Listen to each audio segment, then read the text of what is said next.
মন খুব বেশি খারাপ থাকলে চলুন বেরিয়ে পড়ি, আমি তো সাথে আছি।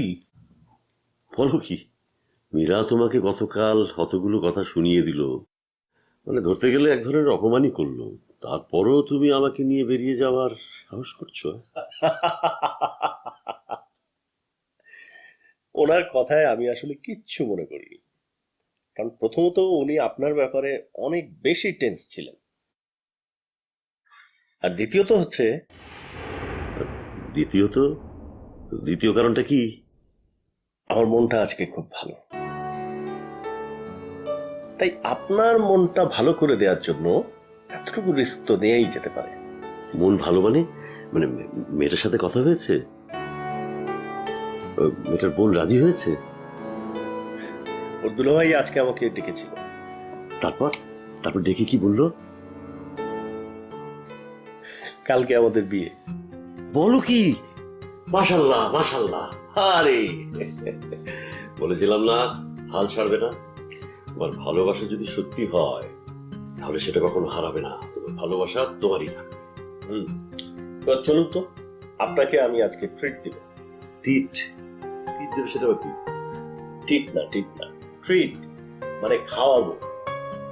আমার পরিচিত একটা বাংলা রেস্টুরেন্ট আছে, চলুন ওখানে গিয়ে খাই। আপনাকে চিনিও দিলাম রেস্টুরেন্টটা। তোমার মানে কথা শুনে লোভ সামলানো মুশকিল হয়ে যাচ্ছে, কিন্তু মেয়েটা শুধু শুধু মাথা গরম করবে। যে কটা দিন আছি ওকে আর বিরক্ত করতে চাই না, বুঝেছো?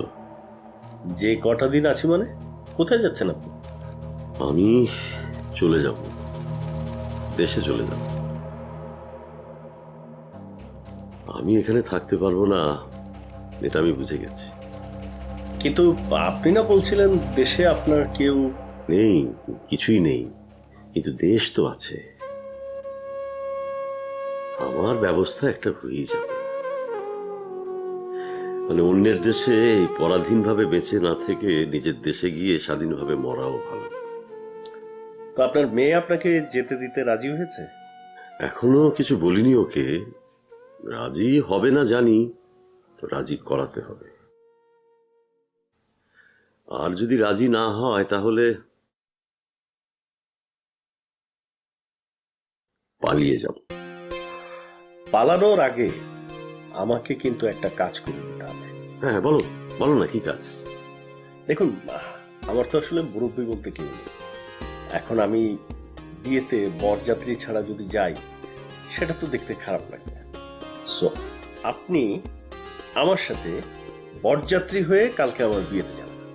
অবশ্যই অবশ্যই, তুমি না বললেও আমি বলতাম যে তোমার বিয়ে না খেয়ে আমি কিন্তু পালাচ্ছি না। ওই দিনের বেলায় অফিসিয়ালি বিয়েটা হয়ে যাবে, সন্ধ্যার পরে ওদের বাসায় একটা পার্টি, আমি বিকেলের দিকে এসে আপনাকে নিয়ে যাবো।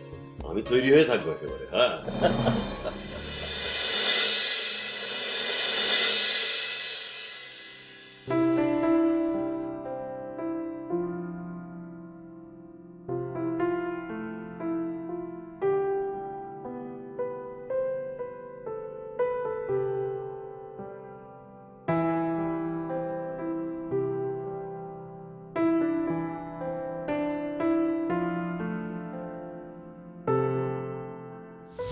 আমি তোমার জন্য কখনোই অভিশপ্ত হতে পারি না। আমি তোমাকে ভালোবাসি তুতুল, অনেক ভালোবাসি। আমি কখনো তোমার কোনো ক্ষতি করতে চাইনি। হ্যাঁ, মাঝে মাঝে তোমার পর আমার অনেক রাগ হয়েছে, আমি মনে মনে তোমাকে অনেক বকা দিয়েছি, কিন্তু তোমার এতটুকু ক্ষতি হোক আমি কখনো চাইনি, কারণ আমি তোমাকে ভালোবাসি, অনেক ভালোবাসি তুতুল। তোমার কথা শেষ হয়েছে? আমি যাব। এত কষ্ট কেন দাও আমাকে বলো তো? কেন এমন করো আমার সাথে? এই তুমি আমাকে